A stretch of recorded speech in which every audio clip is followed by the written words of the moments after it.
Gloire à Dieu, bienvenue à tous. Magnifique est le Seigneur. Est-ce que tu peux dire à ton voisin qu'il est magnifique? Oh, c'est un mot qui est très fort. C'est plus bonjour, c'est plus tu es beau, c'est tu es magnifique.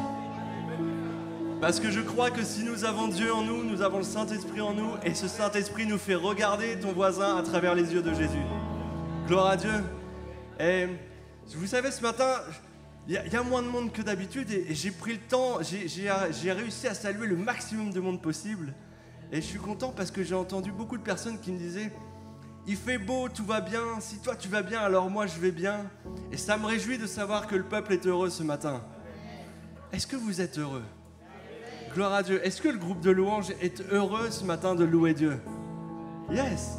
Je suis heureux d'être là ce matin et je suis heureux de vous accueillir dans ce lieu, dans ce culte. On va pouvoir passer du temps ensemble à louer notre Dieu, à lui dire qui on est, à l'écouter ce matin et prendre du temps ensemble entre frères et sœurs. Et je vous assure que ce matin, au-delà du beau soleil qu'on peut avoir et qui peut te rendre de bonne humeur, Dieu n'est pas un Dieu de circonstances. C'est pas parce qu'il fait beau que Dieu est là. Dieu est là même quand il pleut, même Dieu est là quand c'est la tempête dans ta vie. Mais Dieu est là quand il fait beau aussi dans ta vie. Et il se réjouit avec toi ce matin. Et je vous invite à ce qu'on reflète un peu ce temps ce matin et que ça rayonne dans nos cœurs de l'amour de Christ, de l'amour de Dieu, qu'on puisse être capable de dire devant Dieu, tu as créé le ciel, la terre, les cieux, tout ce qui s'y trouve, et je profite de ce temps ce matin pour te dire je t'aime. Et de dire peut-être aussi à ton voisin je t'aime. Dieu est magnifique. Vous êtes magnifiques ce matin, je vous aime, que Dieu vous bénisse, nous allons entrer dans la louange, nous allons louer notre Dieu ce matin, qu'on puisse le glorifier, l'adorer en toute sainteté ce matin. Nous sommes le peuple de Dieu, soyez bénis. Nous chantons ta victoire, ton triomphe à la croix, nous proclamons ta gloire, Jésus. Trésor du ciel, tu t'es dépouillé, laissant la gloire et l'éternité. Par amour, tu t'es donné. Source de vie et de sainteté, tes mains ont touché l'humanité. Ton amour s'est révélé. Tu as payé notre liberté, donné ta vie pour l'humanité, ouvert la voie de l'éternité. Tu es roi, oui nous chantons ta victoire, ton triomphe à la croix, nous proclamons ta gloire, Jésus. Nous élevons nos voix, célébrons dans la joie, nous te couronnons roi, Jésus. au-delà de ton sang versé, bien au-delà de tes mains percées. Ton amour nous a sauvés. Bien au-delà de la croix portée, face à la mort et notre péché. Ton amour a triomphé. Tu as payé notre liberté, donné ta vie pour l'humanité, ouvert la voie de l'éternité. Tu es roi. Nous chantons ta victoire, oh, ton triomphe à la croix, oh, nous proclamons ta gloire, oh, Jésus. Nous élevons nos voix, oh, célébrons dans la joie, oh, nous te couronnons roi, oh, Jésus. On t'a humilié, toi tu relevais. On t'a maltraité, toi tu guérissais. On t'a dépouillé, toi tu rachetais. On t'a rejeté, toi tu nous aimais. On t'a condamné, toi tu pardonnais. On t'a crucifié, toi tu triomphais. On t'a rejeté, toi tu nous aimais. On t'a condamné, toi tu pardonnais. On t'a crucifié, toi tu triomphais. Nous chantons ta victoire, oh, ton triomphe à la croix, oh, nous proclamons ta gloire, oh, Jésus. Nous élevons nos voix, oh, célébrons dans la joie, oh, nous te couronnons roi, oh, Jésus. Nous chantons ta victoire, nous chantons ta victoire, oh, ton triomphe à la croix, oh, nous proclamons ta gloire, oh, Jésus. Nous élevons nos voix, nous élevons nos voix, oh, célébrons dans la joie, oh, nous te proclamons roi, oh, Jésus. Est-ce qu'on peut célébrer le roi des rois ce matin? Alléluia.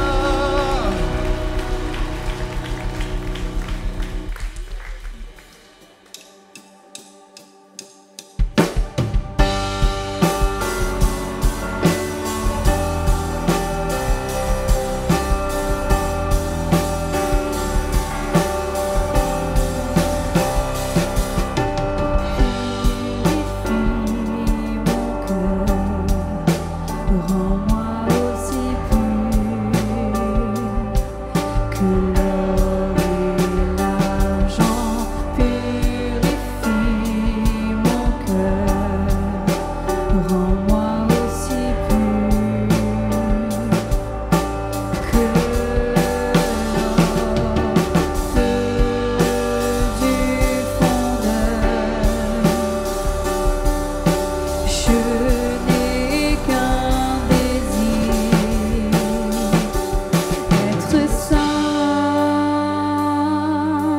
être saint, mis à part pour toi, Seigneur. Oui, je choisis d'être saint, mis à part pour toi, mon seul maître, et prêt à t'obéir.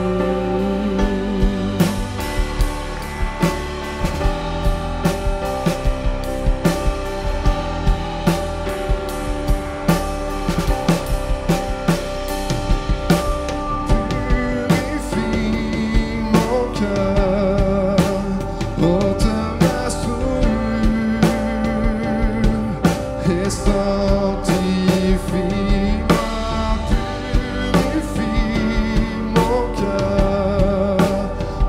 de mes péchés, caché, feu du fondeur. Je n'ai qu'un désir, être saint,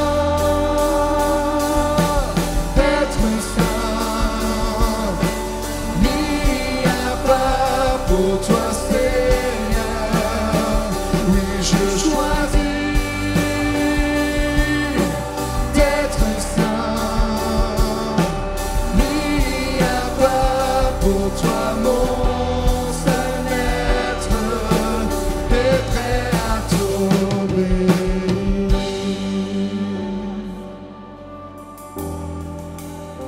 Mon désir le plus cher, c'est t'obéir et te suivre, Jésus. Tu es le seul chemin, la vérité, la vie. Toi seul mérite ma louange, ma vie tout entière, Jésus. Être saint, mis à part pour toi, Seigneur. Oui, je choisis d'être saint, mis à part pour toi, mon seul maître, et prêt à t'obéir.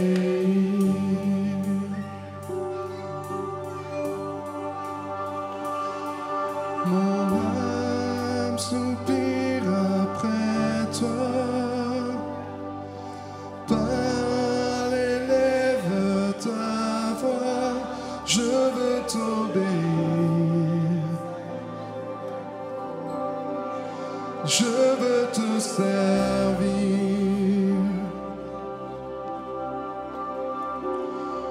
Enseigne-moi ton chemin, prends tout ce qui me retient de te voir, Jésus. Je veux t'aimer plus, car tu dis que ceux qui te cherchent te trouvent. Je t'en prie, mon Dieu, porte-moi secours.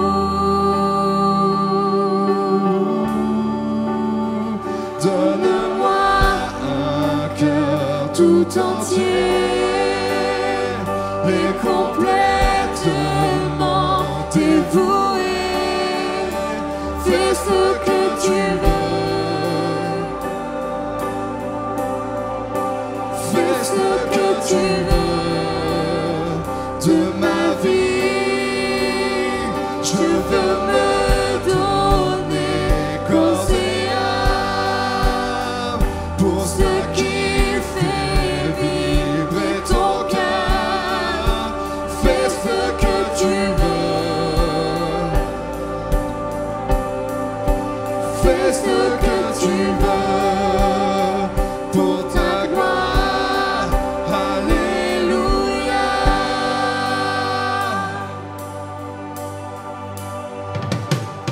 Mon âme soupire après toi. Agis, fais ton œuvre en moi, que la terre entière voit enfin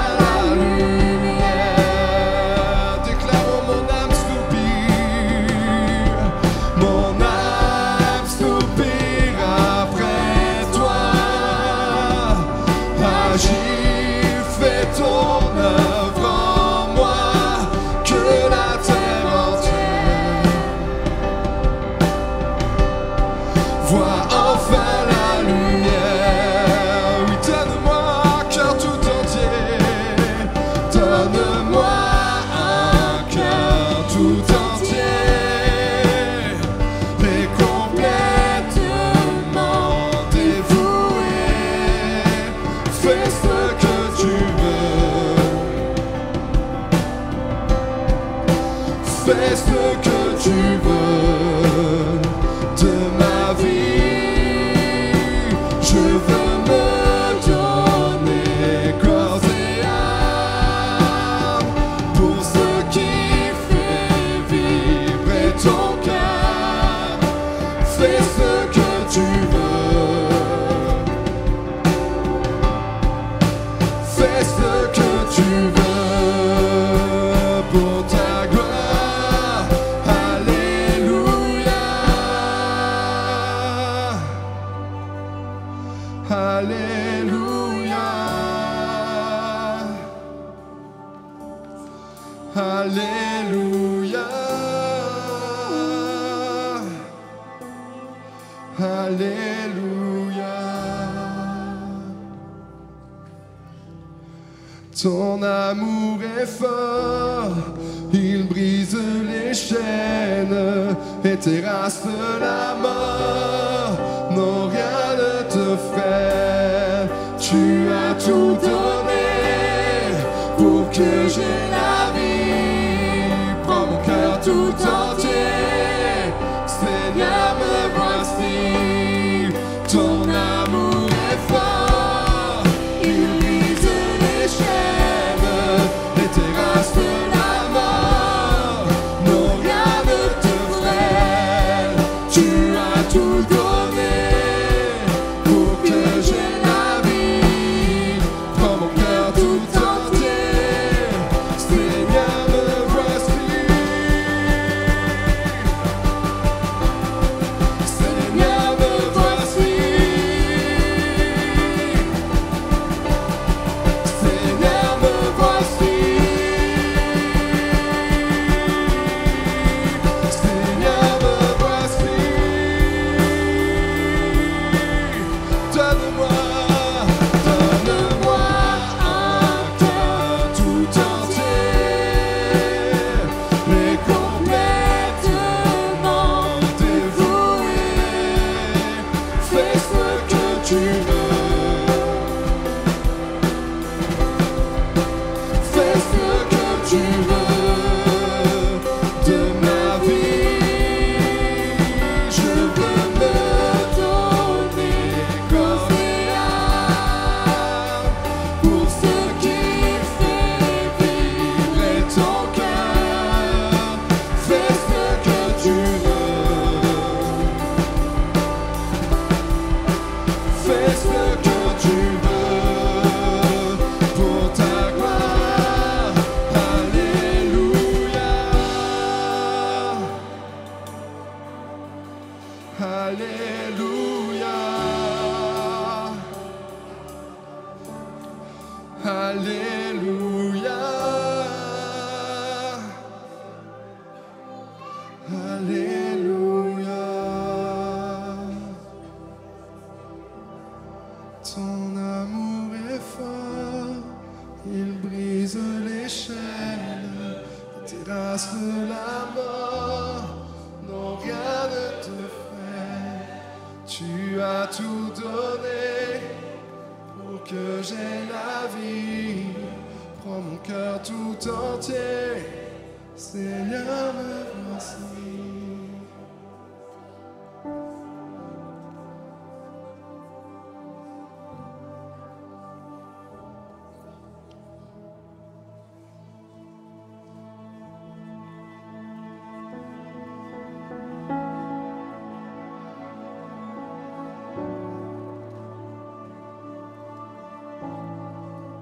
Qu'il est bon de demeurer dans ta présence, Jésus. C'est là que l'espoir renaît. Ton amour a vaincu la mort. Nous chantons au-dessus de toute situation où la mort a essayé de gagner. Jésus est vivant. Jésus est vivant. Il a triomphé. Il a triomphé pour toi et moi. Jésus est vivant. Jésus est vivant.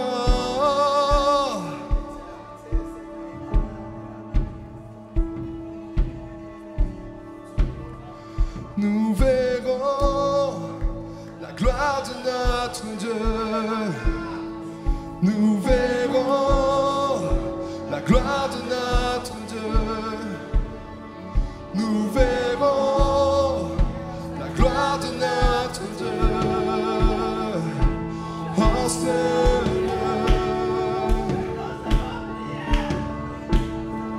nous verrons la gloire de notre Dieu. Nous verrons la gloire de notre Dieu. Nous verrons la gloire de notre Dieu. Oh Seigneur, esprit de vie et de feu, esprit de feu et de vie, viens maintenant. Esprit de feu et de vie, viens maintenant. Esprit de feu et de vie, viens maintenant. Oh Seigneur, déclarons l'esprit de feu et de vie.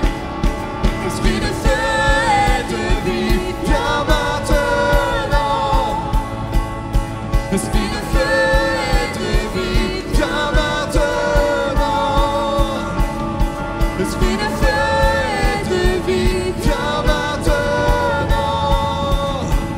Oh Seigneur, mon corps, mon âme et mon esprit, mon corps, mon âme et mon esprit, mon corps, mon âme et mon esprit, je les abandonne à toi. Je m'abandonne à toi. Mon corps, mon âme et mon esprit, mon corps, mon âme et mon esprit, mon corps, mon âme et mon esprit, mon corps, mon âme et mon esprit, je les abandonne à toi. Je m'abandonne à toi pour que ton royaume vienne, pour que ton royaume vienne, pour que ton royaume vienne.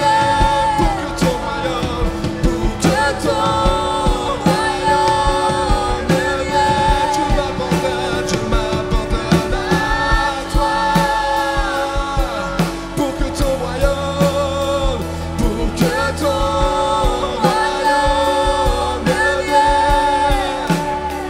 pour que ton royaume vienne. Je m'abandonne à toi. Je m'abandonne à toi. Nous verrons la gloire de notre Dieu. Nous verrons la gloire de notre Dieu. Nous verrons la gloire de notre Dieu. Oh Seigneur,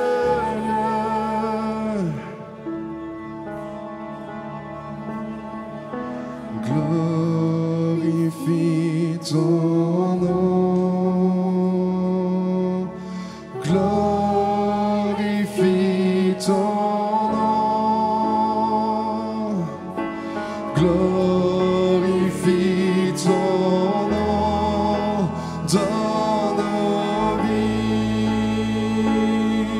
Oh Jésus, glorifie ton nom, glorifie ton nom,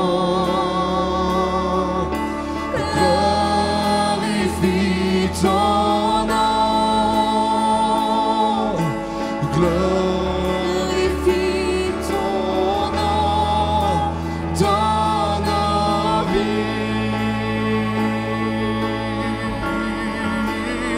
Glorifie ton nom Jésus, nous nous abandonnons à toi pour la gloire de ton Saint-Nom.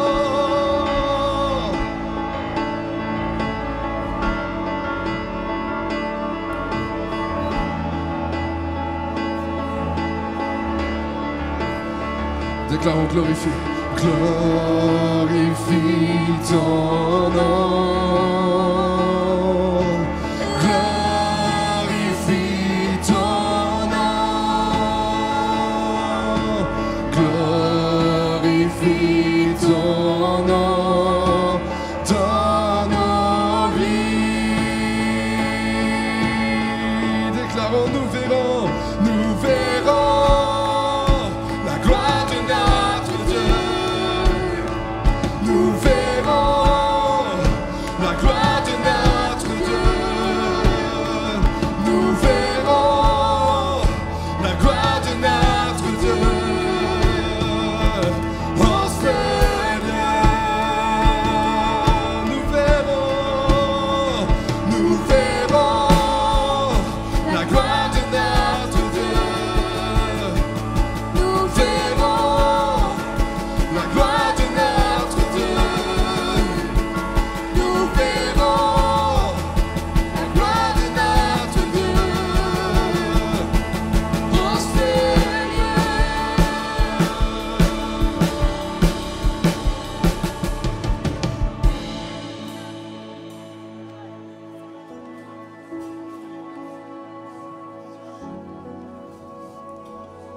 Kenya la la la la la salia la chalia.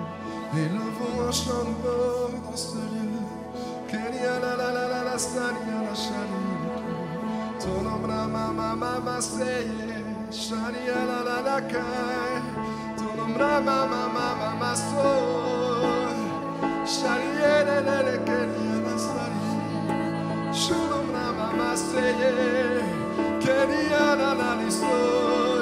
Shariere papa pasondo, keriere mama mama so, keriala la la so, shariere le ke, solo mama mama mama serie, koriala la stari, solo mama mama serie, koriala stendo, keriere stendo,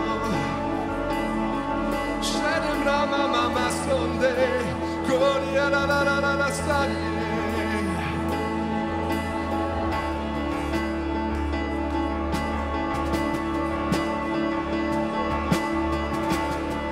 Mon cœur est disposé. Je réponds à ton invitation. Fini de batailler. Je réponds à ton invitation. Mon cœur est disposé. Je réponds à ton invitation. Fini de batailler. Je réponds à ton invitation.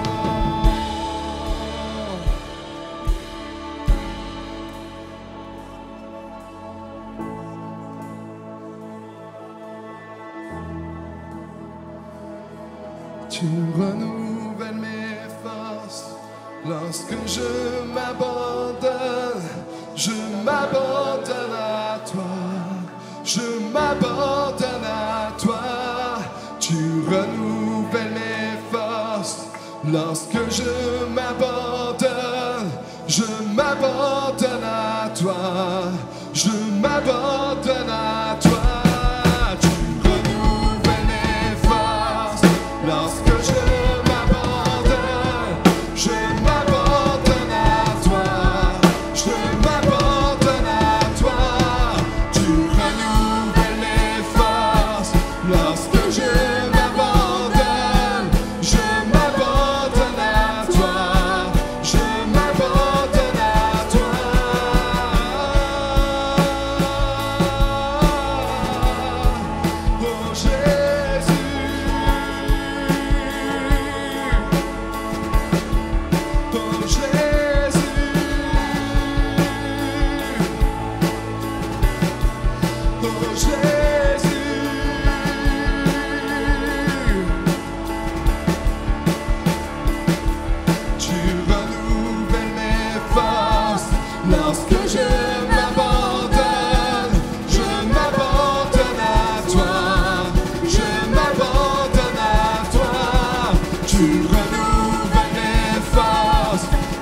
lorsque je m'abandonne à toi, je m'abandonne à toi, tu renouvelles mes forces. Lorsque je m'abandonne à toi, je m'abandonne à toi.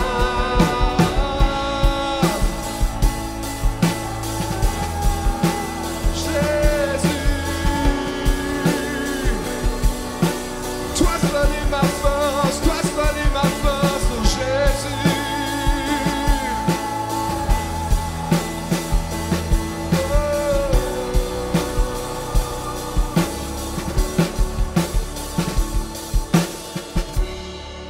Mon cœur est disposé, je réponds à ton invitation. Fini de batailler, je réponds à ton invitation.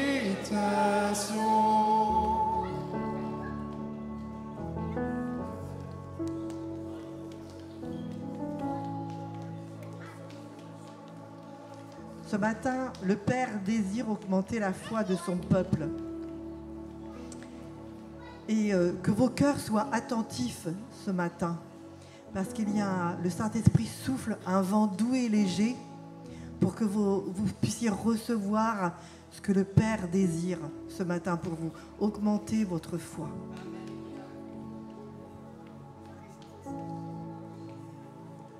On entend une pensée qui est là ce matin d'augmenter ta foi.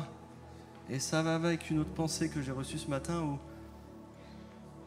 vous savez, on va chercher les choses dans le rationnel.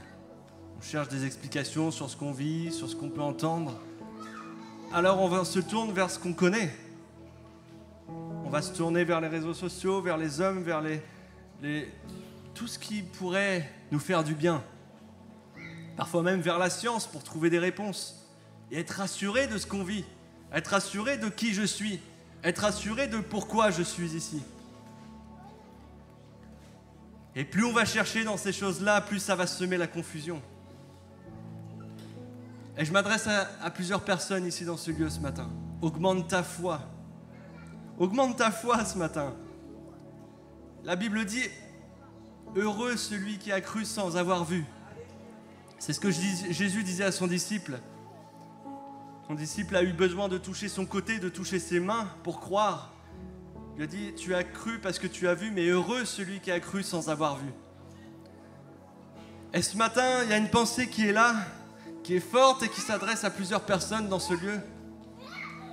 Vous savez, on a chanté ces paroles-là où j'ai plus les paroles en tête du premier chant qui disait, nous on t'a crucifié, mais toi tu as aimé. Va à l'inverse de ce que le monde te dit. Le monde te dit, prends soin de toi. Il n'est pas question de se flageller. Prends soin de toi, oui. Mais comment? Prends soin de toi en allant chercher un homme, une femme.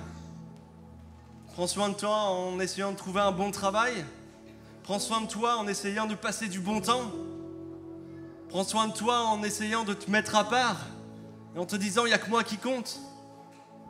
Mes amis, ce monde est individuel, il ne t'apportera rien.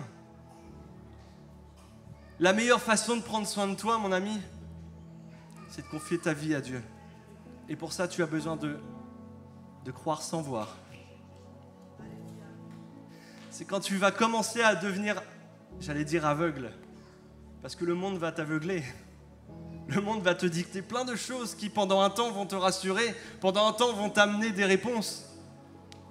Et puis tu vas tomber dans la confusion, parce que le monde change, parce que la science change. Vous savez, on s'étonne parfois de dire « Ah, la science est d'accord avec la Bible sur ce point-là » ou l'histoire est d'accord, ou l'archéologie est d'accord avec la Bible sur ce point-là, ou elle n'est pas d'accord.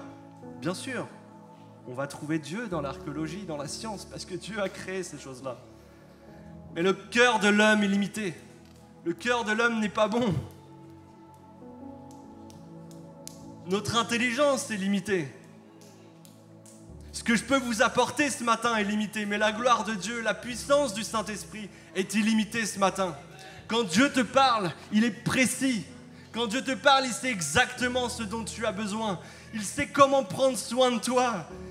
Il t'a créé, il t'a fait depuis toute éternité, il te connaissait. Ne cherche nulle part ailleurs, mon ami. Parce que Dieu est la réponse ce matin. Mais il faut que tu augmentes ta foi. Accepte de croire sans voir. Alors tu verras la gloire de Dieu. Alors tu verras Dieu. Ne cherche pas Dieu là où il n'est pas.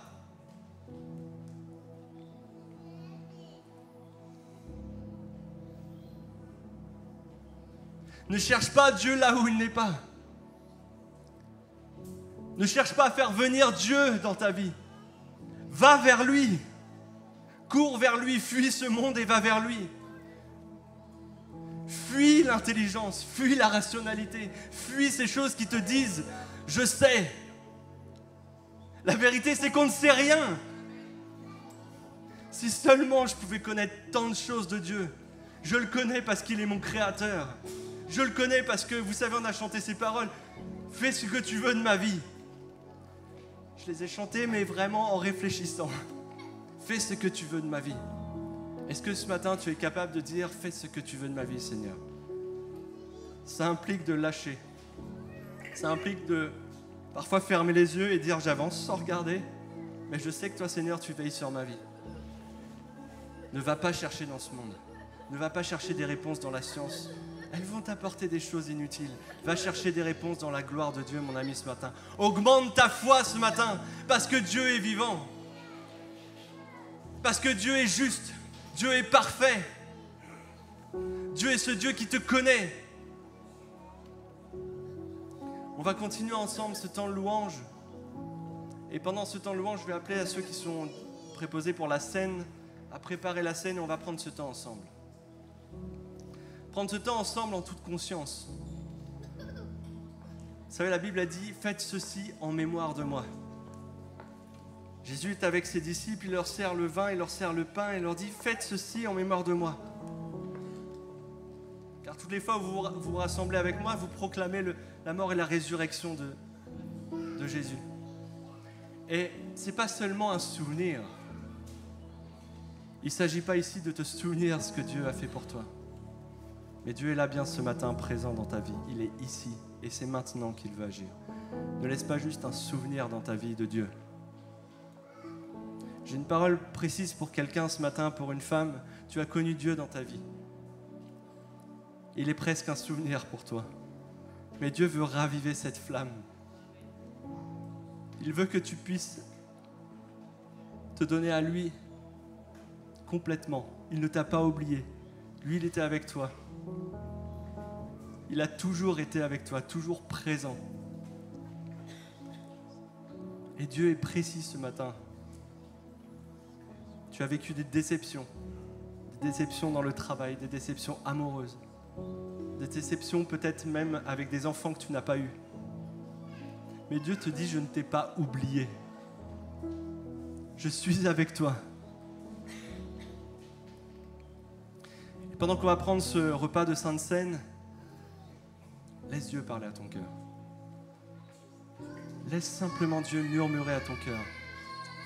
Accepte de croire sans voir ce matin. Accepte de croire que Dieu te parle. Accepte de croire qu'il a toujours été là pour toi. Accepte de croire qu'il est le Dieu créateur. Lui seul a la réponse ce matin. Je n'ai aucune réponse à donner ce matin sur ta vie, mais Dieu te parle. Dieu est précis ce matin. Dieu sait ce qui est bon pour toi. On va continuer la louange ensemble.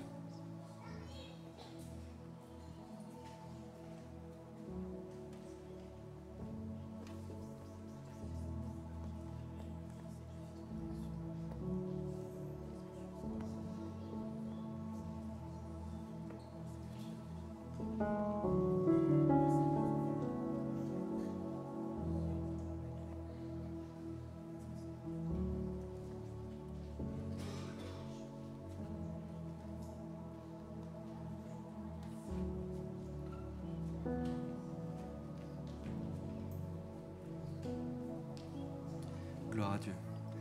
Seigneur, nous nous présentons devant toi, devant ce repas, Seigneur, que nous avons préparé. Oui, en souvenir de toi, Seigneur, mais en ayant conscience que tu es présent parmi nous ce matin. que tu n'agis pas comme un souvenir, mais que tu es puissant dans nos vies, que tu es ce Dieu parfait. Seigneur, nous te demandons ta grâce ce matin sur nos vies. Nous avons besoin de toi. Et nous te louons de ce que tu es, de ce que tu étais, de ce que tu seras. Tu es ce Dieu qui ne change pas. Et nous voulons proclamer ce matin, tu es mort, mais oui, tu es ressuscité. Tu es ressuscité pour nous sauver. Tu es ressuscité parce que tu nous aimais. Tu es ressuscité pour être avec nous jusqu'à la fin des temps. Et Seigneur, nous voulons te dire, tu es notre Dieu. Et nous t'aimons, Père.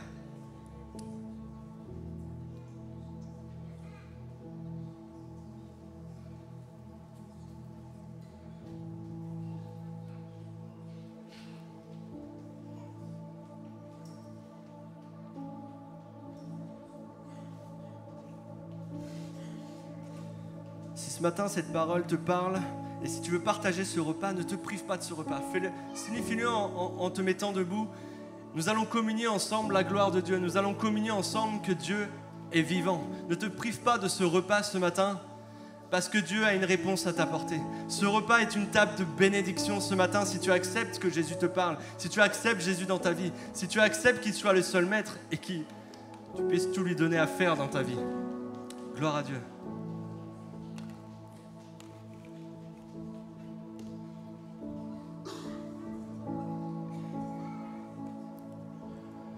Quand je songe à l'infâme croix où Jésus fut meurtri pour moi, je vois ses mains, ses pieds percés, mon sauveur au bois attaché. Son corps lié, de larmes trempées, dans le tombeau fut déposé, l'entrée scellée, du lourd pierre, le Messie seul et délaissé.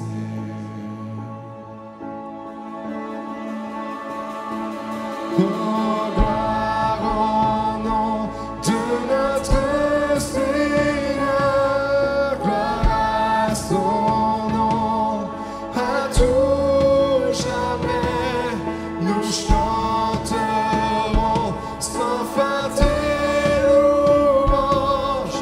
Oh, gloire à toi, mon Dieu.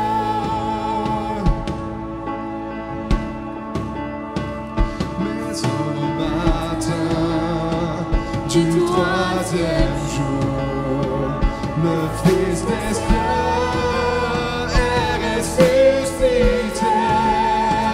La mort n'est plus, elle est vaincue.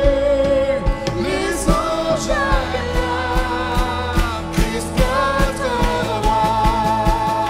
Déclarons gloire. Oh, gloire au nom de notre Seigneur, gloire à son nom, à tout jamais, nous chanterons sans fin tes louanges. Oh, gloire à toi, Dieu.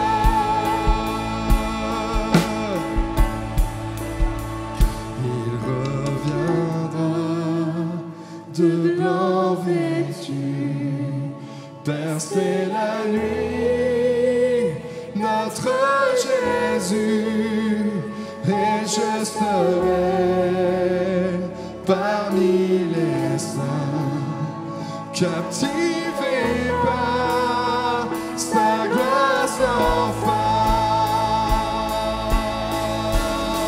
Captivé par sa gloire sans fin, il a triomphé. Son nom est Jésus, son nom est Jésus. Oh. Et nous vont acheter de victoire et de triomphe ce matin. Déclarons gloire. Oh, gloire au nom de notre Seigneur.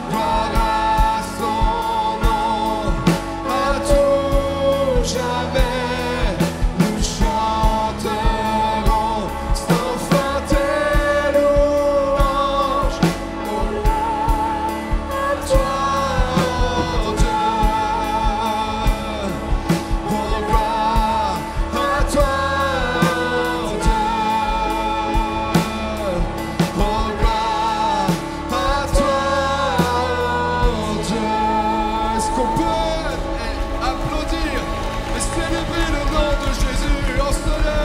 Alléluia.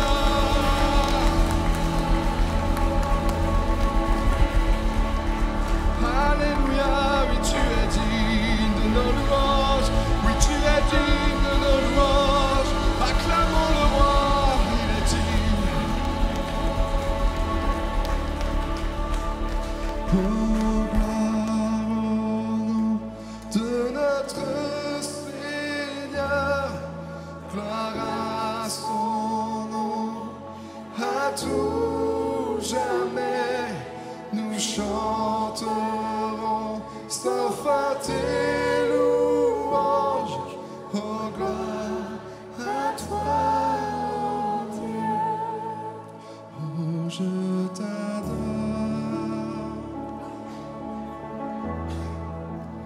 Oui, je t'adore.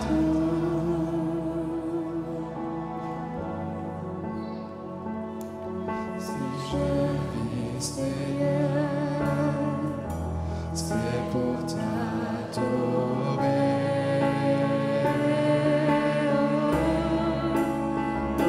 Je t'adore, oui je t'adore.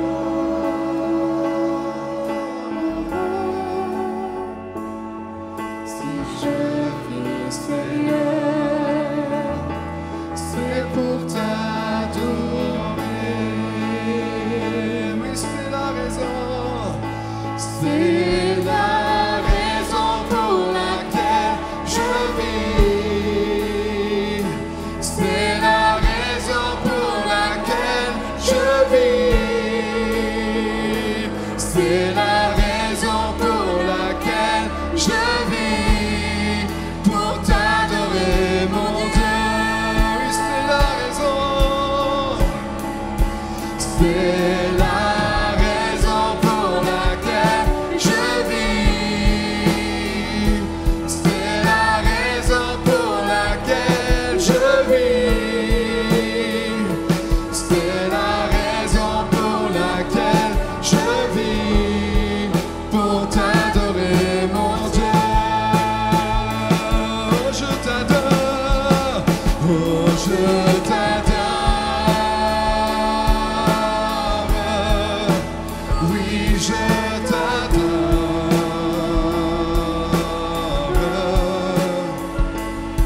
Si je vis, Seigneur, c'est pour t'adorer.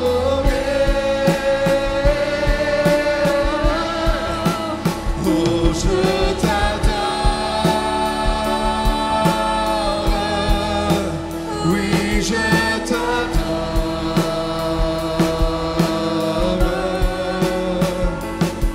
Si je vis, Seigneur, c'est pour t'adorer.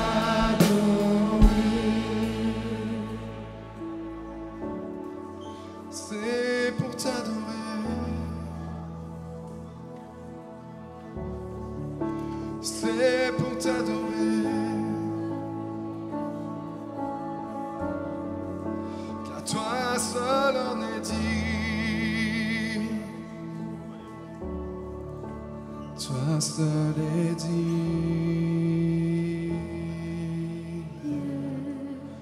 de recevoir louange et gloire pour l'éternité. Toi seul est digne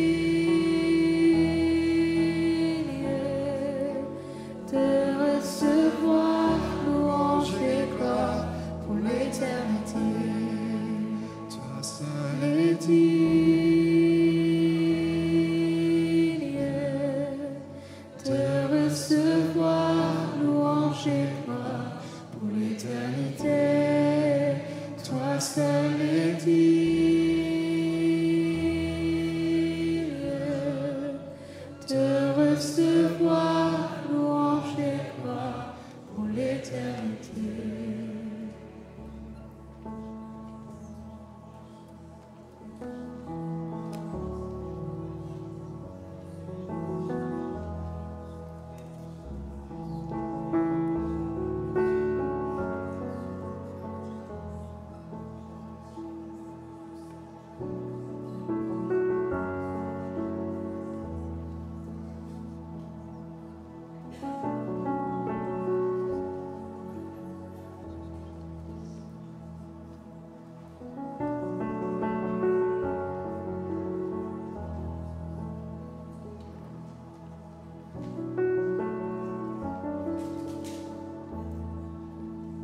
Seigneur, mets à cœur cette pensée qu'il y a comme une fatigue physique, une fatigue émotionnelle, fatigue par les épreuves de la vie. Et Seigneur, te dis ce matin, la joie du Seigneur est ta force. Saisis cette joie ce matin. Et il y a vraiment, je sens vraiment comme le vent de l'esprit qui veut passer dans les rangs et souffler vraiment cette joie, cette paix, une paix surnaturelle, une paix vraiment qui vient de lui. Vraiment, le Seigneur te dit, la joie du Seigneur est ta force. Et le Seigneur veut renouveler tes forces ce matin. Et ce matin, Dieu apporte des guérisons, je le crois. Alors on va se réjouir ensemble. Parce que je crois que quand Dieu est dans la guérison, quand Dieu est dans la restauration des cœurs, je crois que la joie prend place après cela. Dieu n'est pas là pour vous casser. Mais Dieu est là pour vous construire. Dieu est là pour nous restaurer. Il n'a pas donné sa vie pour qu'on soit triste. Il n'a pas donné sa vie pour que nous cherchions autre chose. Il a donné sa vie pour que nous puissions trouver la joie, pour que nous puissions trouver la paix, pour que nous puissions trouver l'amour ce matin. Est-ce que ce matin, tu es joyeux d'être là? Yes! Est-ce qu'on veut pouvoir chanter ensemble ce chant de joie? Est-ce qu'on va pouvoir chanter ce chant de joie? Ah, merci! Gloire à Dieu!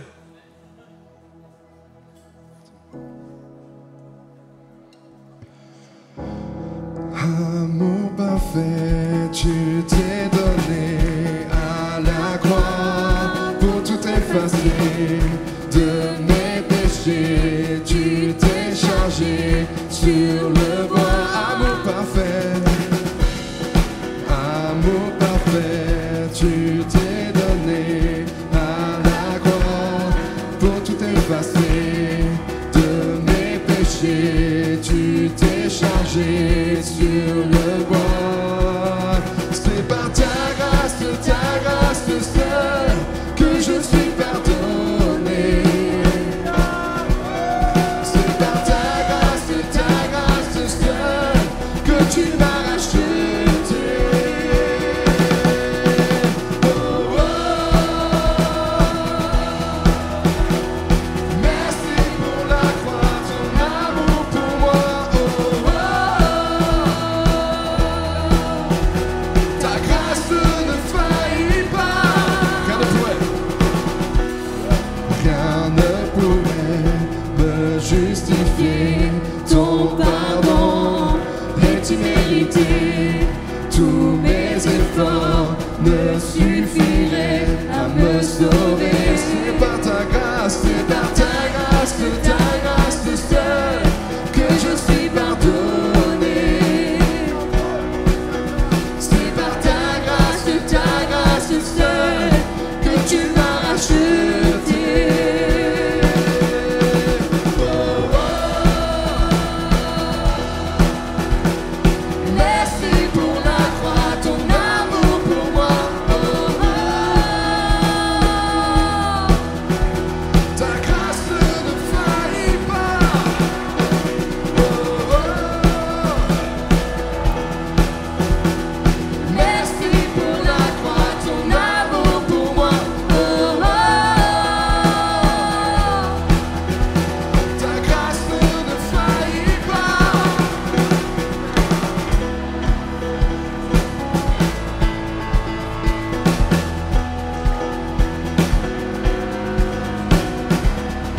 La grâce de Dieu ne faillit pas parce qu'il est ce Dieu puissant, parce qu'il est ce Dieu qui restaure ton cœur, parce qu'il est ce Dieu qui te donne la joie ce matin. Nous le déclarons ensemble ce matin, il est le Dieu qui donne la joie. Yeah, il est ce Dieu qui t'a donné la vie, il est ce Dieu qui te restaure, il est ce Dieu qui est complet, il est pour toi ce matin. Il est ton Dieu, Seigneur, il est pour toi ce matin. Nous nous réjouissons ce matin de ce que Dieu agit dans les cœurs. Nous nous réjouissons de ce que Dieu est capable de faire. Est-ce qu'on est capable de pousser un cri très fort qu'on nous entend jusqu'au chant là? Yeah! Gloire à Dieu!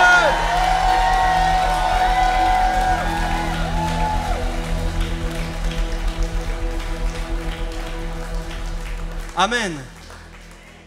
Il est question dans ce que nous avons entendu. Dans la parole que nous a apportée la sœur, c'était intéressant parce qu'elle parlait du repos de Dieu.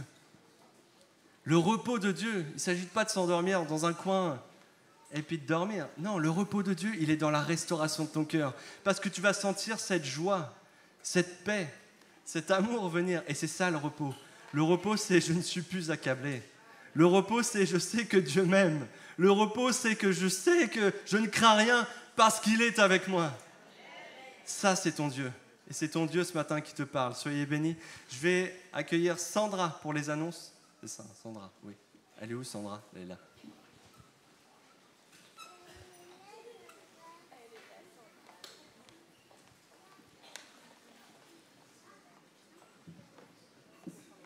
Bonjour. Alors, quelques annonces.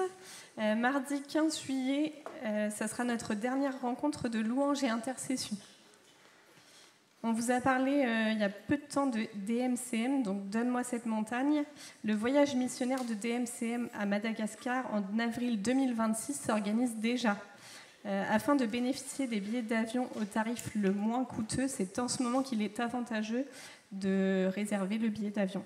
Donc pour plus d'informations, l'équipe se tient à votre disposition après le culte. Stand Connexion, si vous êtes nouveau, si vous souhaitez en savoir plus sur l'Assemblée ou prendre rendez-vous avec l'équipe pastorale, vous pouvez aller voir l'équipe Connexion à la fin du culte. Dîmes et offrandes, merci pour votre fidélité dans vos dons. Vous pouvez les adresser par chèque, espèce, virement, comme vous le souhaitez. Et merci et bon culte à tous.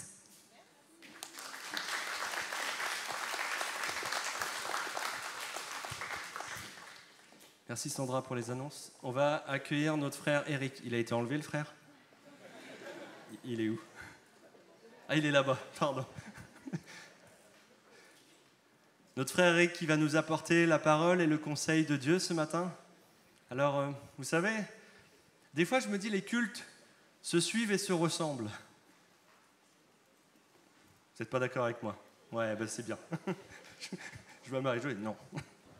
Eh bien, je suis d'accord, parce que Dieu parle tantôt d'une manière, tantôt d'une autre. Et on pourrait faire 10 fois ce culte-là. Si Dieu a une parole à te donner, elle pourrait prendre différentes façons. Ça pourrait être une fois dans la louange, une fois dans la prédication, une fois dans la présence. Mais quand Dieu te parle, il sait par quel moyen passer par ton cœur. Il sait ce que tu as besoin d'entendre. Et la prédication aussi est une excellente chose pour entendre le conseil de Dieu, pour entendre ce que Dieu a à nous dire au travers la préparation que notre frère Eric a fait. Mais chaque chose est importante dans ce culte et on va laisser la place à notre frère Eric, s'il veut bien. Je vais prier pour toi, mon frère. Oui, merci. Merci Seigneur parce que tu as préparé Eric, tu l'as préparé dans son message, tu as préparé son cœur, son intelligence pour nous apporter le conseil ce matin. Et nous voulons entendre ce que tu auras à nous dire au-delà des paroles d'Eric, au-delà de sa façon de faire. Seigneur, nous croyons que tu nous parles individuellement ce matin. Et que la parole soit proclamée ce matin en ton nom, Père. Amen. Amen. Gloire à Dieu. Vous allez bien? Un grand merci au groupe de louanges qui nous a encore conduits merveilleusement dans la présence du Seigneur. La Bible dit que Dieu siège au milieu des louanges. Ça fait du bien de louer le Seigneur. Bon. Dans le psaume 147, il est dit « Louez l'Éternel car il est beau de célébrer notre Dieu, car il est doux et il est bienséant de le louer. » Alléluia. Moi, j'aurais aimé qu'on continue la louange jusqu'à midi. Hein. C'était tellement glorieux. Alléluia. Et nous avons chanté des chants de gloire. Merci Jonathan. Nous avons glorifié Jésus, car c'est pour cela que nous sommes enfants de Dieu. Alléluia. Nous avons eu des paroles ce matin, la pensée du Seigneur. J'ai été touché par la pensée de Sophie, que Sophie nous a apportée parce que ça venait du Seigneur. Ça ne venait pas d'elle. Sur la nécessité, vraiment que notre foi augmente. C'est Dieu qui augmente la foi. Et vous savez, la foi, ce n'est pas la confiance. Si vous montez dans un avion, vous avez confiance que le pilote s'y connaît et qu'il va vous conduire à bon port. Si vous vous faites opérer du cœur, vous avez confiance que le chirurgien cardiaque ne va pas se tromper. Ça, ce n'est pas la foi. La foi, vient de ce que l'on entend, et ce que l'on entend vient de la parole de Dieu. La foi, ce n'est pas dans le vide. La foi repose sur quelque chose de sûr. La parole de Dieu. Ça m'a vraiment fait du bien. Mon épouse et moi-même, nous vous saluons ce matin. Vous me connaissez, hein? Dans le tout-puissant nom de celui qui est l'étoile brillante du matin, le soleil levant qui nous a visités il y a 2000 ans. La véritable lumière qui, en venant dans le monde, éclaire tout homme. Celui qui est le soleil de justice, qui revient bientôt pour nous chercher. Jésus-Christ, le Fils du Dieu vivant. En introduction, je voudrais me poser cette question. Quel est le plus grand commandement de Dieu? Une fois, il y a un pharisien qui avait posé la question au Seigneur. Le Seigneur lui avait répondu dans le livre de Matthieu 22, « Tu aimeras le Seigneur, ton Dieu, de tout ton cœur, de toute ton âme et de toute ta pensée. » C'est le premier, le plus grand commandement. Et voici le second qui lui est semblable, c'est que tu aimeras ton prochain comme toi-même. Quelle est la définition biblique de cet amour, de l'amour de Dieu? Vous savez, il y a une certaine confusion qui règne dans la pensée de beaucoup de chrétiens concernant cette définition. D'autant plus qu'en français, le mot amour est utilisé pour désigner des réalités qui sont tout à fait différentes. Cela tombe bien parce qu'il y a de cela 2 semaines, nous avons étudié la composition tripartite de l'être humain. Selon la Bible, nous avons vu que l'homme, il est esprit, âme et corps. Et l'amour, dans le domaine du corps, s'appelle Eros, c'est l'amour physique, le plaisir corporel, on parle encore de désir. Dans le domaine de l'âme, c'est l'amour bienveillant, on parle de l'amitié, on parle de l'amour philia. Et dans le domaine de l'esprit, on parle de l'amour agapé, qui est un amour désintéressé, sans contrepartie, inconditionnel. C'est cet amour qui nous pousse à aimer même nos ennemis. On ne fait pas de calcul, c'est un amour spirituel. Et l'amour de Dieu pour nous est un amour spirituel. L'amour de Dieu n'est pas un amour sentimental. Un pasteur a dit sentimental, le sentiment. L'amour de Dieu est un amour spirituel. Si l'amour de Dieu était sentimental, il n'aurait jamais envoyé son Fils souffrir et mourir à notre place. C'est un amour spirituel. La Bible dit que Dieu est esprit. Et son amour n'est pas physique, son amour n'est pas sentimental, mais c'est un amour spirituel. Que signifie aimer Dieu selon la Bible? Nous allons prendre quelques définitions bibliques. La première slide. Dans 1 Jean 5, verset 3, nous lisons « Car l'amour de Dieu consiste à garder ses commandements. Et ses commandements ne sont pas pénibles. » C'est ça l'amour de Dieu. Si tu fais n'importe quoi, tu ne respectes pas la parole de Dieu. Tu vis n'importe quoi, tu vis dans le péché et tu dis que tu aimes Dieu, tu es menteur. Tu te mens à toi-même. L'amour de Dieu consiste à garder ses commandements. C'est ça, le véritable amour de Dieu. Quand on aime Dieu, on se conforme à ses commandements. Et ces 2 paroles viennent directement de la bouche du Seigneur Jésus-Christ en personne. Jésus a dit, si vous m'aimez, gardez mes commandements. Autrement, vous ne l'aimez pas. Et dans Jean 14, verset 21, celui qui a mes commandements et qui les garde, c'est celui qui m'aime. Et celui qui m'aime sera aimé de mon Père, je l'aimerai et je me ferai connaître à lui. C'est ça, l'amour de Dieu. Mais vous savez, cet amour n'est pas un amour théorique. Dieu nous a prouvé cet amour. Il en a fait la démonstration. Une démonstration incontestable, irréfutable, indéniable par le sacrifice de son Fils à notre place à la croix. c'est la manifestation visible de l'amour de Dieu pour nous. Bien-aimés dans le Seigneur, qui accepterait de sacrifier son fils qu'il aime pour sauver ses ennemis? Qui peut faire ça? Sacrifier son fils qu'il aime pour ses ennemis, pour des gens qui lui en veulent, des gens qui ne l'aiment pas. C'est pour cela que le message de la croix, la Bible dit que c'est un scandale pour les Juifs et c'est une folie pour les païens. Qui peut démontrer la profondeur, qui connaît la profondeur de l'amour de Dieu? Qui connaît la hauteur de l'amour de Dieu? Qui connaît la largeur de l'amour de Dieu? C'est insondable. C'est insondable. Dieu nous aime d'un amour que nous ne pouvons même pas comprendre. Quand on y pense, on devient complètement fou. C'est un grand amour, bien-aimé. Et il ne faut pas négliger cet amour, parce qu'un jour, on en rendra compte. Le Seigneur nous a aimés. Et la Pâque, vous savez, l'expression la plus tangible de cet amour, c'est la croix. Jésus est mort. La Bible dit qu'il est notre Pâque. Il est l'agneau de Dieu, parfait, sans tache, qui a été immolé. Et c'est par ce sacrifice, à partir de ce sacrifice, que tout a commencé pour nous.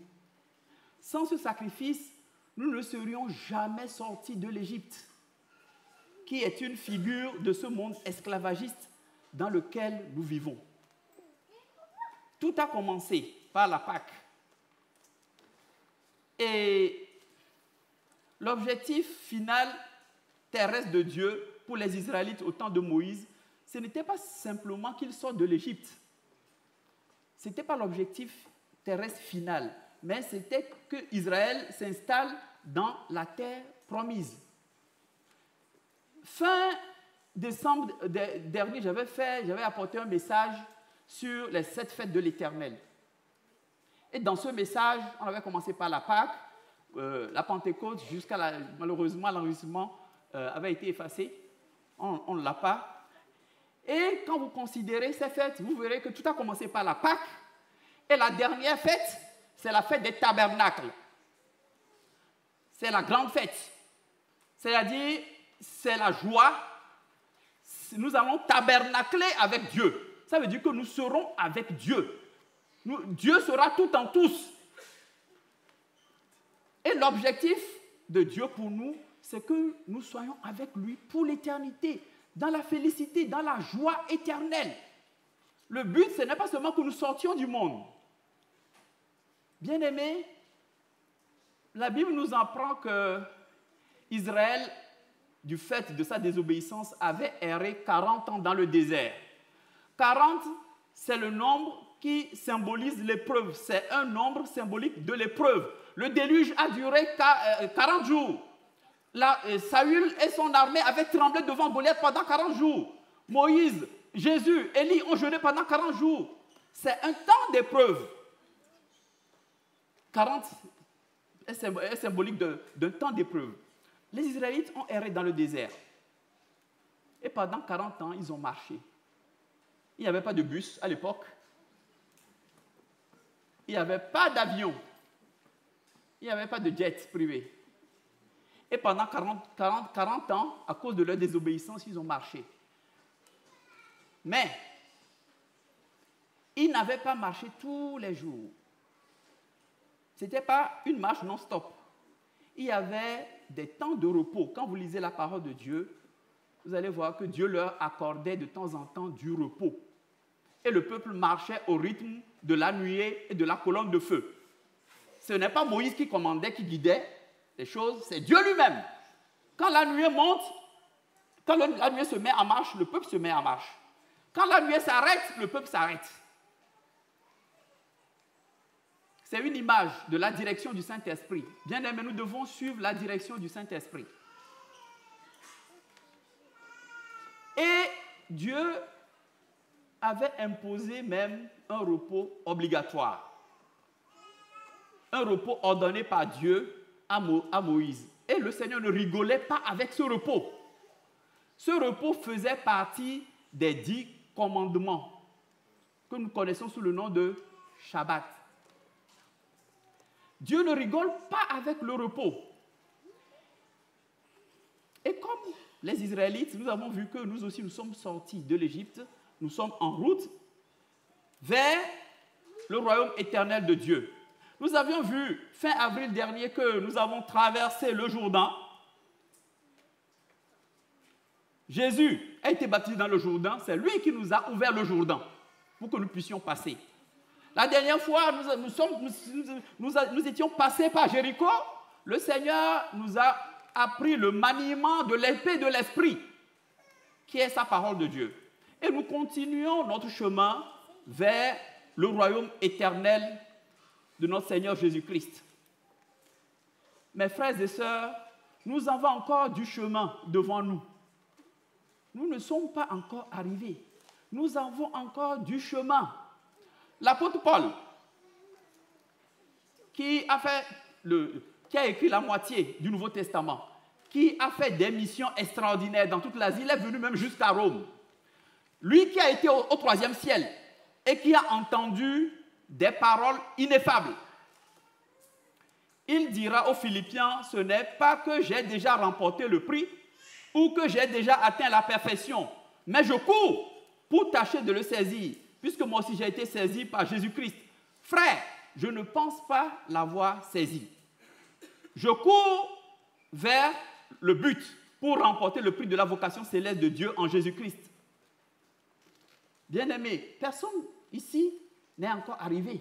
Nous sommes en chemin. Nous courons tous. Et le Seigneur veut ce dimanche, il veut nous parler du repos. Et pour être plus précis, de son repos. Le repos de Dieu. Et vous allez vous en rendre compte, le repos de Dieu ne correspond pas forcément à ce que nous, êtres humains, nous appelons repos. L'Ancien en a parlé tout à l'heure. Le Seigneur veut nous parler de repos. La suivante, d'où le titre de notre réflexion de ce jour, le titre de notre méditation. Entrons dans le repos de Dieu. Alors, vous avez constaté qu'il y a déjà un contraste entre le titre et l'image qu'on voit. Est-ce qu'on ne se repose pas dans le désert? Dans le désert, c'est du sable à l'infini. Et il y a du soleil. Il fait chaud. Alors, qu'est-ce qui m'a poussé à mettre cette image? Entrons dans le repos de Dieu. Il y a un verset que j'apprécie beaucoup qui se trouve dans le livre d'Osée.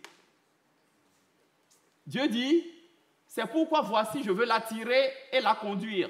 Dieu parle à son peuple au désert et je parlerai à son cœur. Le Seigneur, ce matin, ne veut pas parler à notre intellect. Le Seigneur veut parler à nos cœurs. Le Seigneur veut toucher nos cœurs. Et dans le désert, il n'y a pas tout le brouhaha. Hors du désert, on a tout ce brouhaha perturbateur, distrayant. Mais dans le désert, il n'y a pas de perturbation. On entend la voix de Dieu. Et notre cœur est connecté à Dieu. Donc c'est pour cela que Dieu a dit à Israël, voici, je veux l'attirer et la conduire au désert et je parlerai à son cœur. Dieu veut parler ce matin à notre cœur. Alléluia. Et le test de méditation de base, nous allons le lire dans Hébreux 4, du verset 6 au verset 9. Or, puisqu'il est encore réservé à quelques-uns d'y entrer, et que ceux à qui d'abord la promesse a été faite n'y sont pas entrés à cause de leur désobéissance, Dieu fixe de nouveau un jour, aujourd'hui, en disant dans David, si longtemps après, comme il est dit plus haut, aujourd'hui, si vous entendez sa voix, n'endurcissez pas vos cœurs, car si Josué leur eût donné le repos, il ne parlerait pas après cela d'un autre jour. Il y a donc un repos de sabbat réservé au peuple de Dieu. car celui qui entre dans le repos de Dieu se repose de ses œuvres, comme Dieu s'est reposé des siennes. Le dernier verset dit, celui qui entre dans le repos de Dieu se repose de ses œuvres.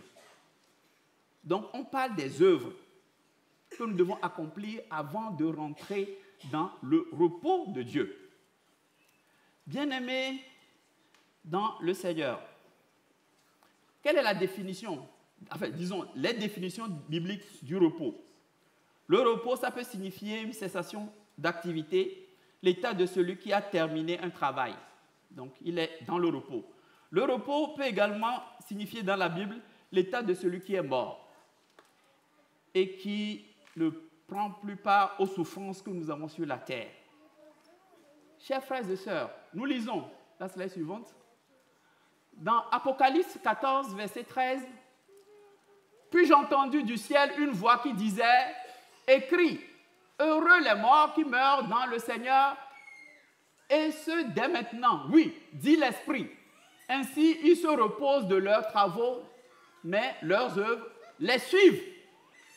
Heureux ceux qui meurent dans le Seigneur. » Combien de nos frères et sœurs, tous les jours sur cette terre, sont tués à cause de leur foi?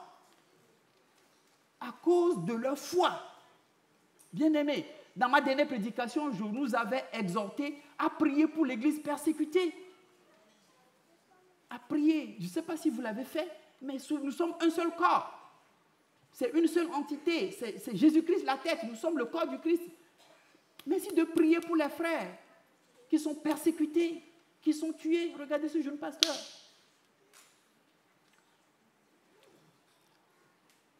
Priez, intercédez, parce que l'ennemi ne nous fera jamais de cadeau. Nous sommes une armée. C'est une parenthèse. Le repos peut également signifier le délassement. Dans Marc 6, verset 31, on voyait les disciples qui étaient agités autour du Seigneur, ils allaient et venaient. Et la Bible dit que les disciples, les apôtres, ils n'avaient pas le temps de manger. C'est fou, ils travaillaient, ils étaient vraiment affairés autour du Seigneur.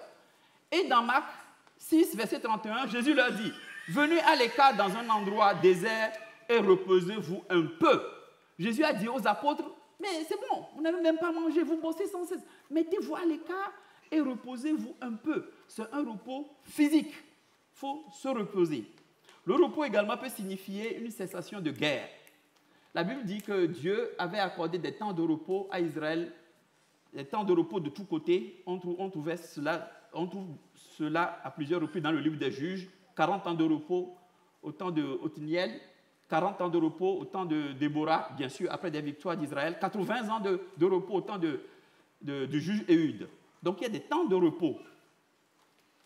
Comme je disais plus haut, Dieu accorde une importance capitale au repos. Et Dieu ne badine pas avec ça. Puisque le repos faisait partie des 10 commandements. Je ne sais pas si vous réalisez.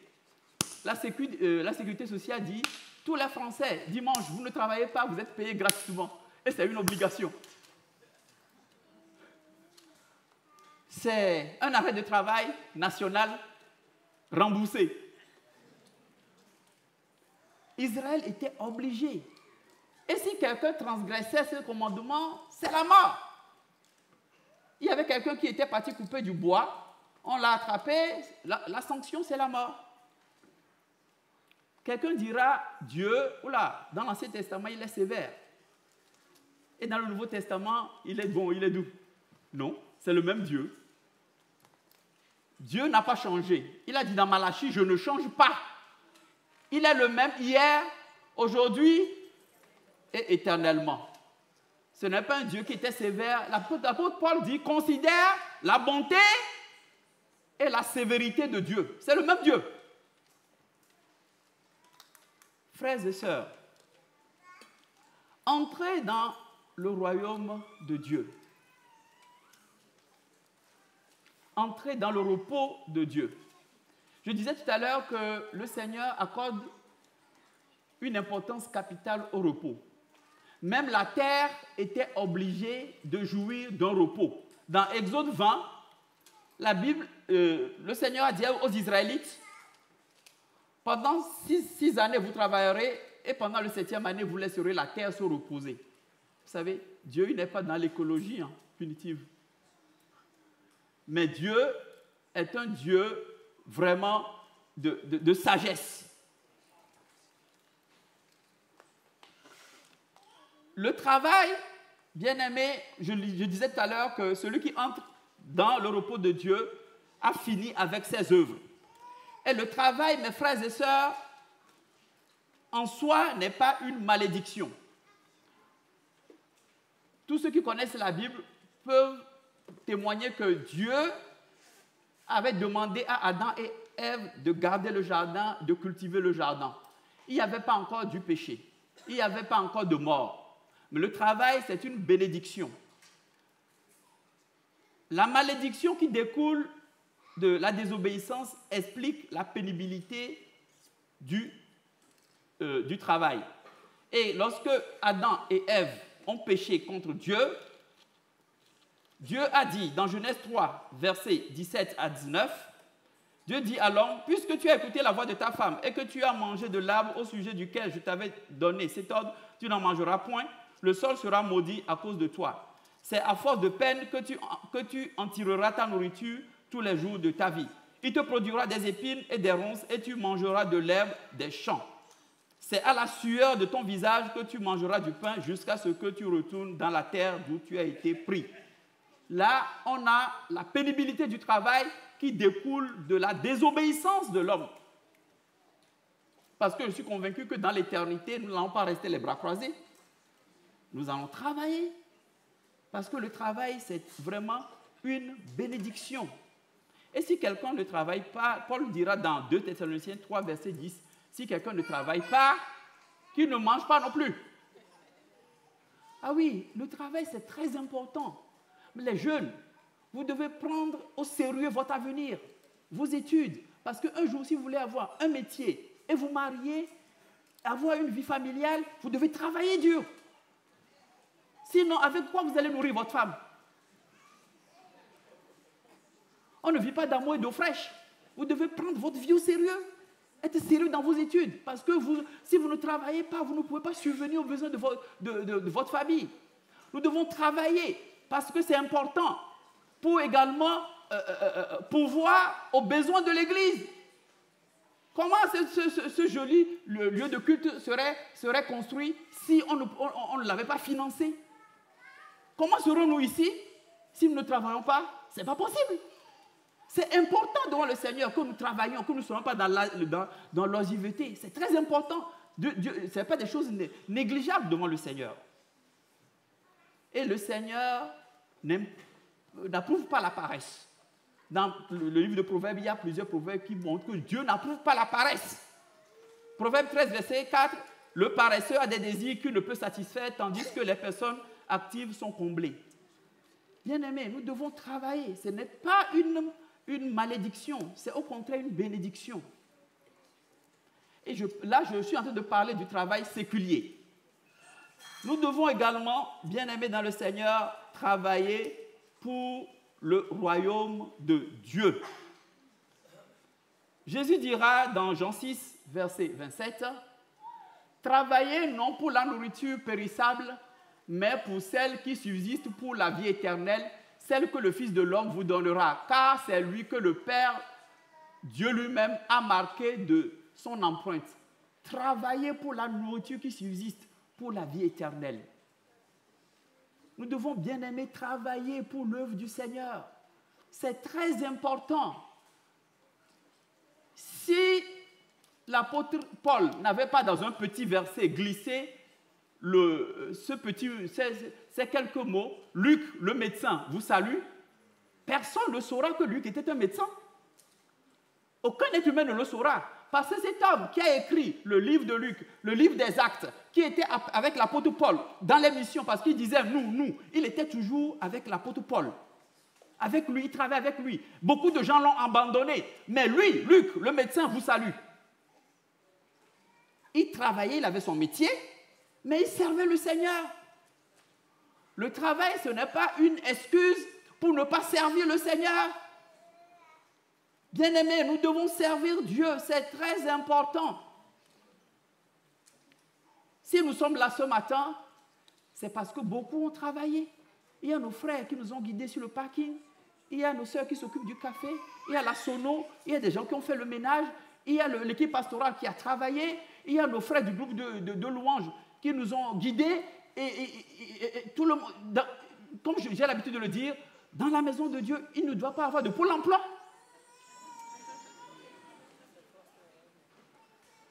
Nous sommes tous appelés à travailler pour l'œuvre du Seigneur. Et quand on dit, quand le pasteur lance l'appel, tous ceux qui sont les responsables, tous ceux qui travaillent pour le Seigneur, n'ont qu'à venir pour qu'on prie pour eux. Normalement, les chaises devaient être vides. Tout le monde devait venir ici. Nous sommes appelés à travailler. Et je pense, je vais soumettre ça au pasteur et à l'équipe pastorale, qu'il n'y aura peut-être plus, on va faire voter une loi, il n'y aura plus de cumul de mandats à la CVN. Le pasteur Jonathan, responsable d'Extrême, voilà. Il y a des gens qui sont dans le cumul de mandats à la CVN. On va faire voter une loi pour qu'il n'y ait plus de cumul. Ouais, la sœur Maëlle qui s'occupe de la sono, qui chante, voilà. Alors que d'autres ne sont dans aucun. Enfin, ce n'est pas un reproche, hein, mais c'est pour nous encourager à travailler, à faire quelque chose pour le Seigneur. Nous devons travailler, bien-aimés. Je pense à la parabole. Il y a 2 paraboles, frères et sœurs, qui me font flipper dans la parole de Dieu. Il y a la parabole des 10 vierges. 5 étaient folles, 5 étaient sages, tout était des vierges. Tout attendait le Seigneur. Toutes avaient de l'huile au départ. Toutes se sont assoupies, toutes se sont réveillées. Mais qu'est-ce qui a fait la différence à la fin? Les folles n'avaient pas prévu. Ça suffit pour rater le départ avec le Seigneur. Ça me fait flipper, ça. Ça me fait réfléchir. Il y a la parabole des talents. Où vous savez, on n'a pas le même nombre de talents. Certains ont eu 5 talents, d'autres en ont eu 2, d'autres en ont eu 1. Et celui qui a 1 talent, il n'a pas bossé. Quand le maître est revenu, il a dit au maître, je savais que tu étais un homme dur, que tu moissonnes là où tu n'as pas semé, que tu amasses là où tu n'as pas vanné. J'ai eu peur. Et je suis passé cacher le talent. Reprends ton talent. Alors, qu'est-ce que le maître lui a dit? Là, c'est la suivante. Qu'est-ce que le maître lui a dit? Son maître lui répondit, serviteur mauvais et paresseux. Dans certaines versions, on dit serviteur méchant. Il n'a pas commis d'adultère, il n'a pas tué, il n'a pas volé, il n'a rien fait enfin, ce que nous considérons comme péché. Mais le maître lui dit, serviteur mauvais et paresseux, tu savais que je moissonne là où je n'avais pas semé et que je récolte où je n'ai pas planté. Il te fallait donc remettre mon argent au banquier et à mon retour, j'aurais retiré ce qui est à moi avec un intérêt. Prenez-lui donc le sac d'argent et donnez-le à celui qui a les 10 sacs. En effet, on donnera à celui qui a et il sera dans l'abondance, mais à celui qui n'a pas, on enlèvera même ce qu'il a. Quant au serviteur inutile, jetez-le dans les ténèbres extérieures, c'est là qu'il y aura des pleurs et des graissements de dents. Qu'est-ce qu'il a fait? Il n'a pas bossé pour son maître.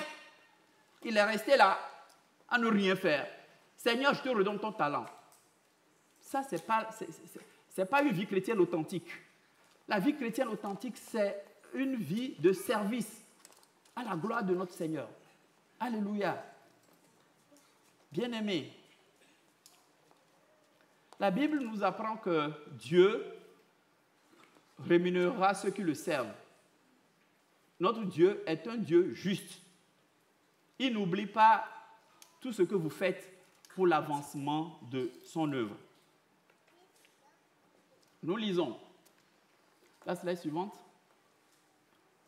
Dans 1 Corinthiens 3, versets 13 à 15, l'œuvre de chacun sera dévoilée. Tout ce que vous faites, vous savez, il y a des gens qui travaillent pour le Seigneur, mais qui ne l'affichent pas. Moi, j'ai fait ça pour le Seigneur, vous avez vu. Voilà. Il y a des gens qui travaillent pour le Seigneur, mais en cachette.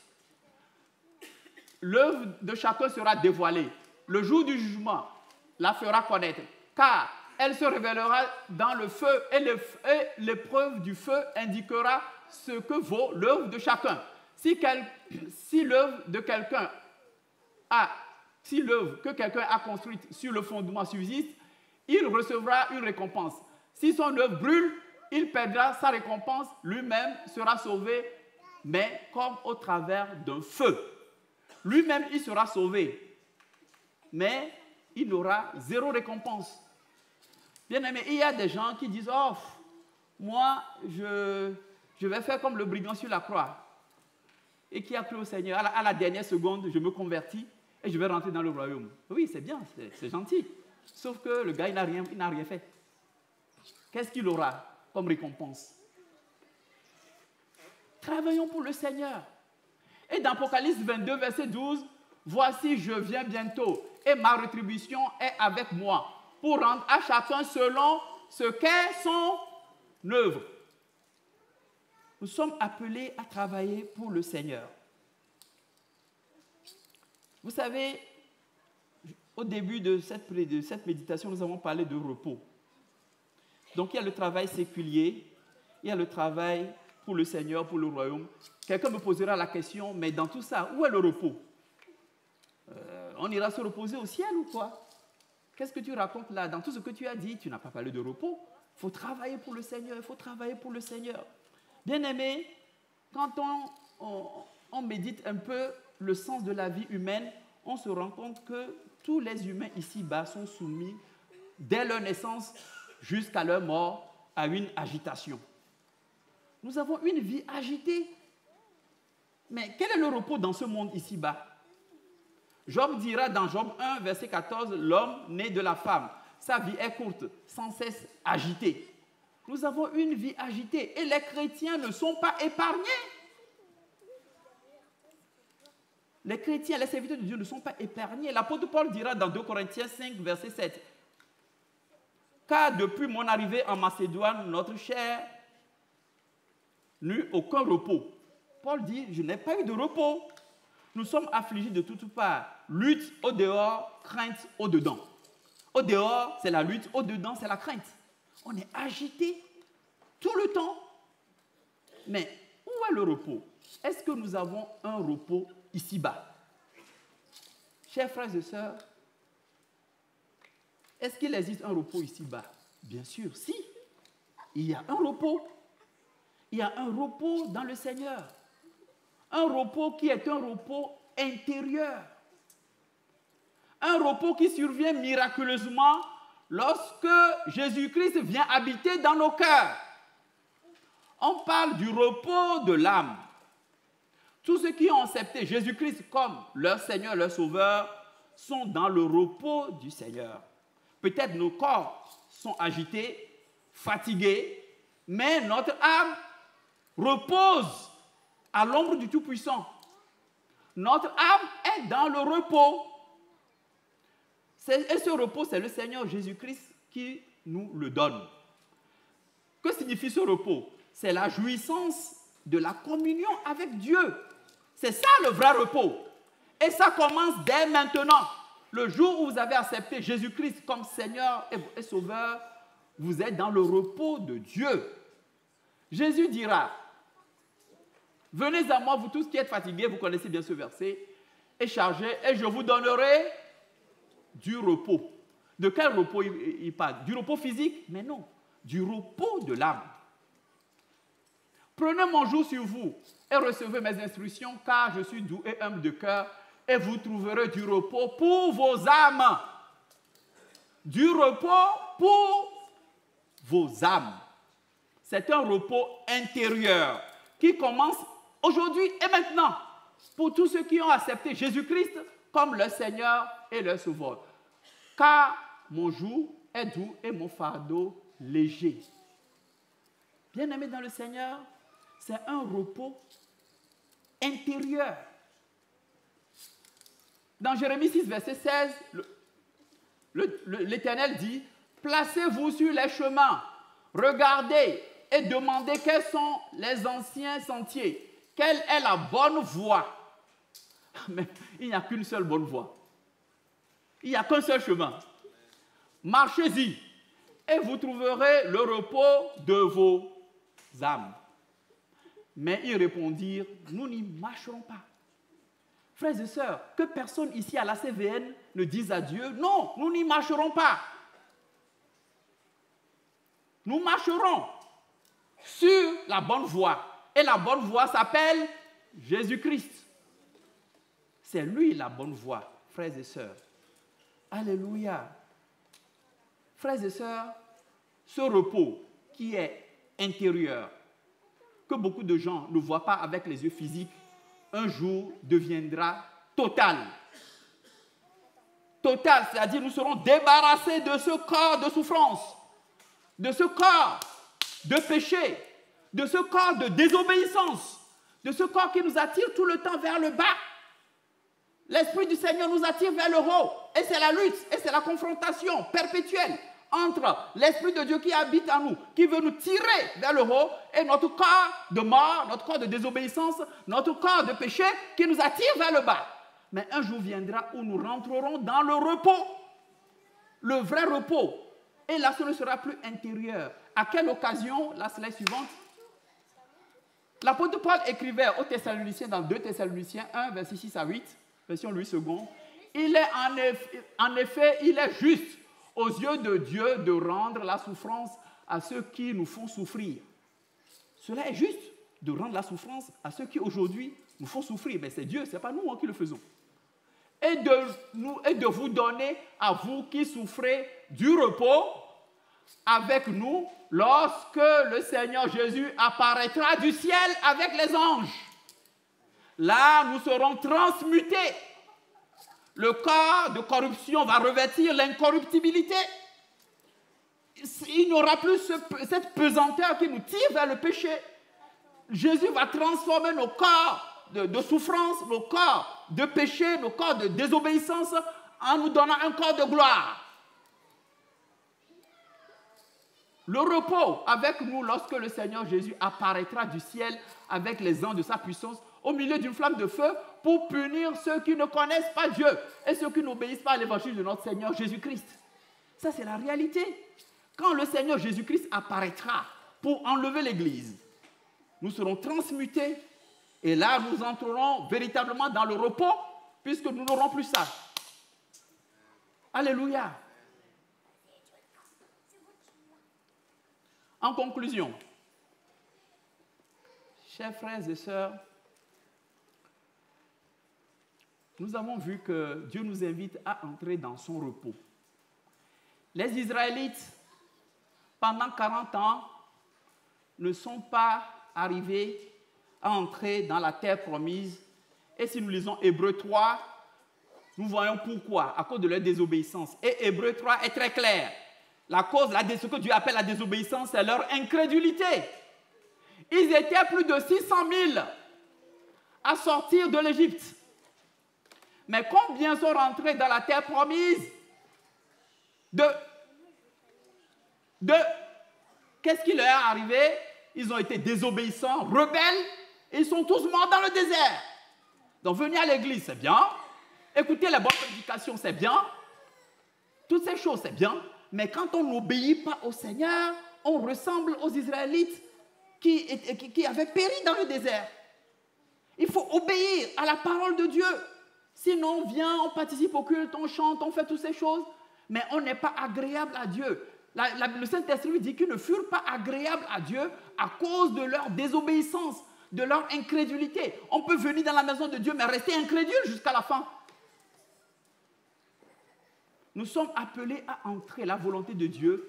Chers frères et sœurs, c'est qu'ensemble, que nous entrions dans le repos de Dieu, qui est un repos éternel. Alléluia. Alors, en conclusion,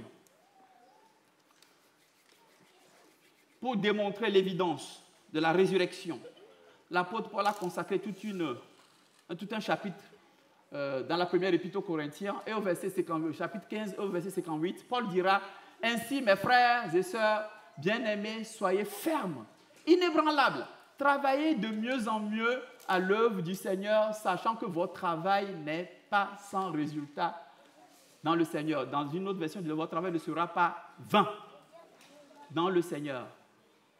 Le travail que vous faites pour la gloire de Dieu en ces temps de la fin ne sera pas vain. Dieu est le rémunérateur et il est saint, il est juste. Alléluia.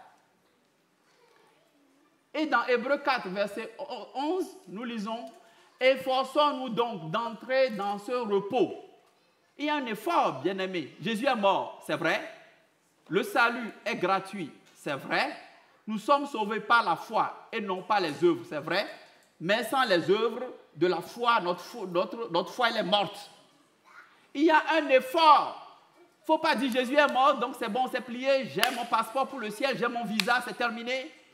Mon nom est écrit là-haut. Non, il y a un effort à faire.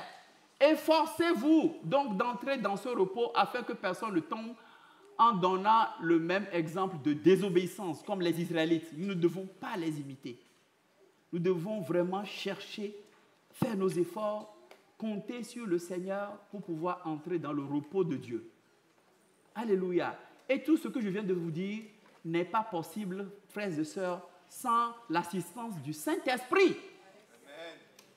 Ce n'est pas possible d'entrer dans le repos de Dieu sans l'assistance du Saint-Esprit. Parce que nous sommes chairs et sang. La dernière slide. Frères et sœurs, sans le Saint-Esprit, ce n'est pas possible. Et ça, le roi David l'avait compris il y a plus de 3000 ans.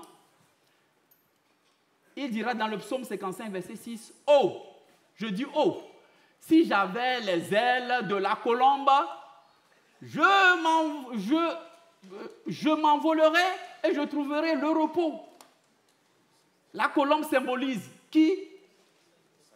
Le Saint-Esprit. Je m'envolerai si j'avais les ailes de la colombe.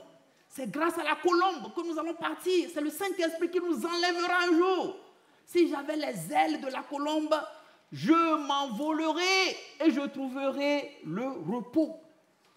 Par le Saint-Esprit. Par le Saint-Esprit. Ce ne sera pas par nos propres forces.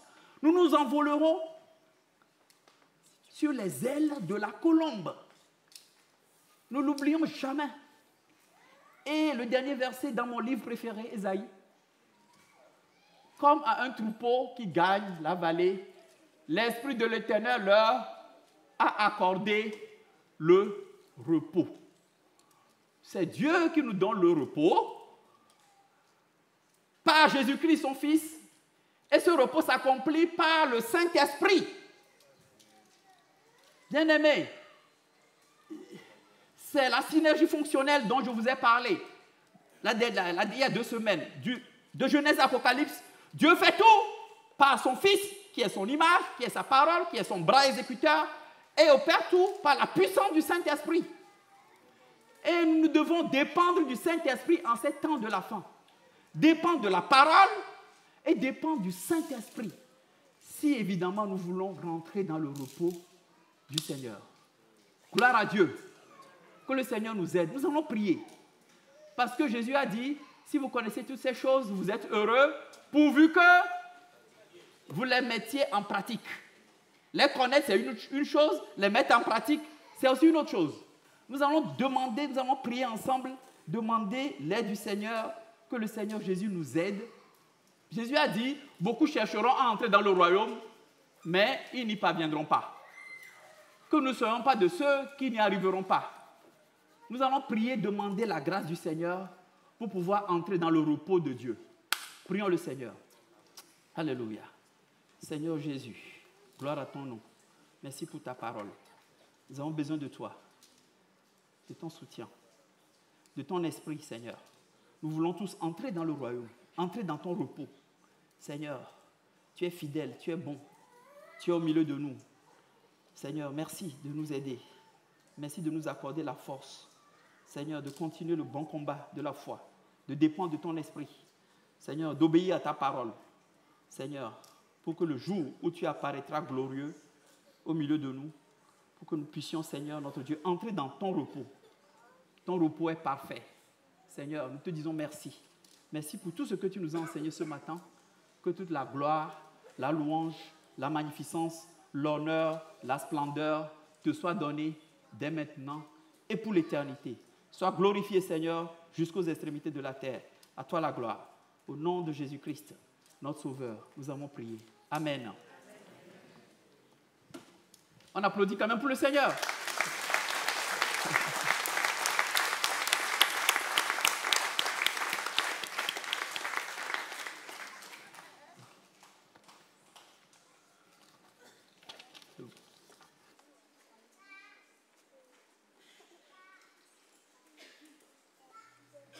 Merci Eric. On peut l'applaudir lui aussi.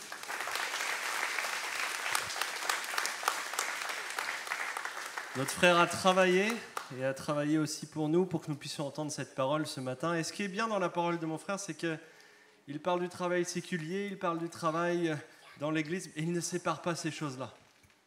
Et c'est une excellente chose d'entendre cela pour nous. Soyons encouragés ce matin à apporter cette bonne nouvelle, du repos, là où nous serons envoyés pendant le temps de vacances, pendant notre travail, pour ceux qui sont encore à l'école peut-être. Mais partout où nous allons, que nous puissions entendre que Dieu a du repos pour les âmes. Qu'on puisse partager cette bonne nouvelle autour de nous, soyons encouragés. Bon dimanche à chacun. Et vous qui êtes nouveaux aussi, nous voulons vous accueillir aussi. Soyez les bienvenus aussi dans ce lieu.